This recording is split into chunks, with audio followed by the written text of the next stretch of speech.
Salut à tous, bienvenue au tutoriel CSD2 partie 1. Dans ce tutoriel, je vais vous montrer deux astuces qui vont vous permettre de diminuer considérablement la probabilité que vous puissiez perdre vos données. L'astuce va vous permettre également de redémarrer votre activité lorsque votre système principal tombe en panne.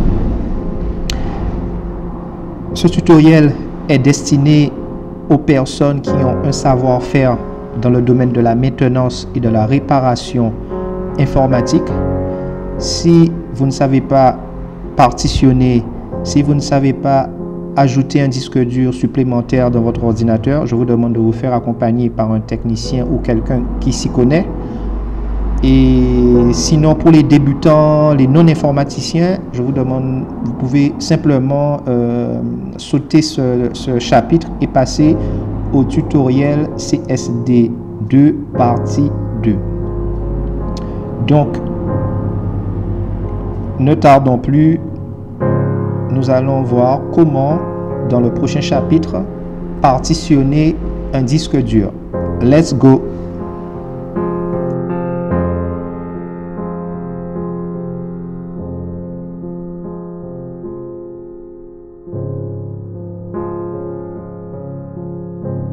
L'astuce numéro 1 consiste à diviser la partition principale de votre système en au moins en deux partitions. Vous pouvez diviser votre disque dur en plusieurs partitions si vous avez un disque dur de grande capacité. Donc, lorsque vous achetez un ordinateur en général, vous avez une seule grosse partition avec le système Windows et les données. Je conseille, pour que vous puissiez diminuer la probabilité de perdre vos données, de diviser votre disque principal en au moins deux partitions. Donc, une partition avec le système Windows et une deuxième partition avec les données. La solution numéro 2 que je propose, si vous avez plusieurs disques ou si vous ajoutez des disques supplémentaires dans votre ordinateur, d'avoir un disque affecté au système Windows et un disque affecté aux données importantes. Pourquoi c'est important de séparer le système Windows des données? Si votre système Windows est attaqué par un virus, cela va vous faire gagner du temps, car vous n'aurez qu'à réinstaller Windows sans vous soucier à récupérer les données. Car chercher à récupérer les données sur un système infecté, sur un système qui ne fonctionne pas, chercher à récupérer les données sur un système que vous n'arriverez pas à démarrer, c'est très compliqué et ça prend du temps. Alors, pour vous faire gagner du temps, partitionnez votre disque en au moins deux partitions. Sur une partition, vous mettez vos données, sur une autre partition, vous mettez votre système d'exploitation. Ou bien, solution numéro 2, vous affectez un disque à votre système Windows et le deuxième disque, vous l'affectez à vos données importantes, aux données qui sont importantes. Ainsi, s'il y a un virus qui attaque le système, vous n'allez pas vous soucier, vous n'allez pas vous occuper à chercher à récupérer des données puisque vos données sont sur une autre partition. La seule chose que vous aurez à faire, c'est de réinstaller Windows ou bien de réparer Windows ou bien de d'installer un autre système. Vous faites ce que vous voulez sur les partitions système, puisque ça va vous faire gagner du temps, puisque les données sont affectées sur une autre partition. Et grâce au partitionnement du disque, vous allez pouvoir installer un deuxième système différent du système Windows.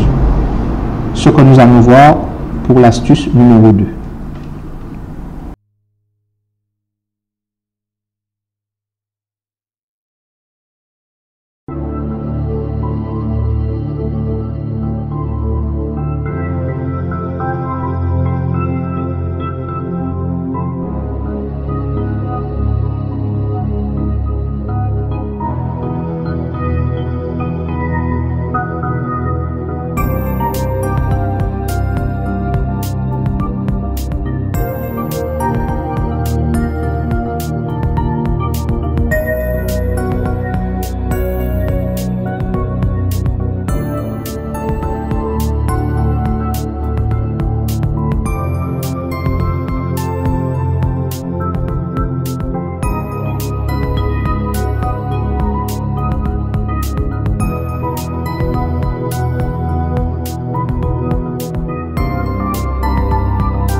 L'astuce numéro 2 consiste à avoir un ordinateur multisystème.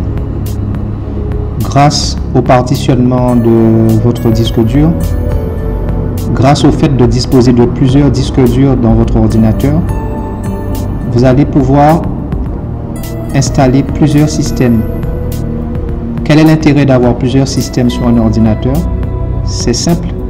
Lorsque un système tombe en panne, par exemple, vous avez un problème avec Windows 10, ici dans la config numéro 2, si Windows 10 tombe en panne, vous basculez sur Linux Mint et vous pouvez ainsi continuer à travailler grâce au fait d'avoir deux systèmes.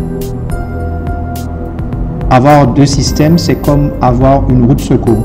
Cela vous fait gagner du temps et vous pouvez continuer à travailler. Donc, il faut savoir qu'il est possible d'installer macOS X avec Windows 10 à condition d'avoir un matériel bien spécifique. Vous allez trouver pas mal de sites internet, de blogs qui traitent du sujet concernant l'installation de Mac avec Windows 10. Vous pouvez installer jusqu'à 3 systèmes. Il suffit d'avoir un ordinateur très puissant. Il suffit d'avoir plusieurs disques durs et c'est tout à fait possible. Nous, on va travailler sur la config numéro 2. On va voir comment installer Linux Mint 21 avec Windows 10. Donc, vous l'avez compris, avoir au moins deux systèmes sur son ordinateur, ça diminue la probabilité de perdre vos données puisque vous aurez mis vos données sur une autre partition et ça vous fait gagner énormément de temps dans vos activités.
Donc l'ordinateur démarre.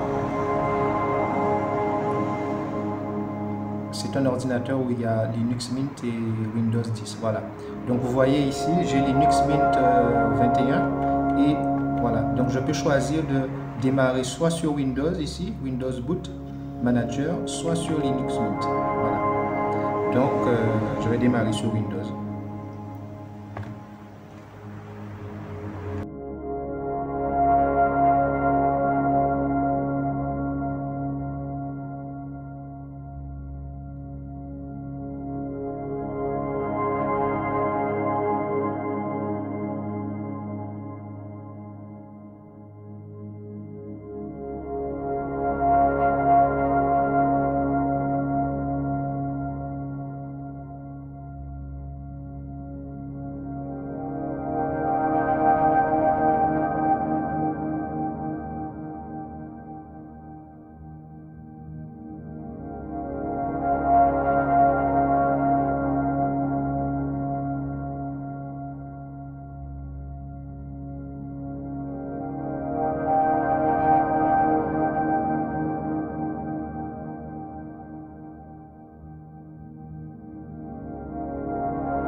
vous êtes sûr que je n'ai rien à payer pour les lunettes? Absolument. Vraiment, merci. Et je vous souhaite de ne voir que des belles choses. Justement, tu préfères quoi? Bourgogne ou Normandie? Passez le nom des modèles? Ah non, non, les lunettes c'est ok, hein, choisis celle que tu veux. Mais comme...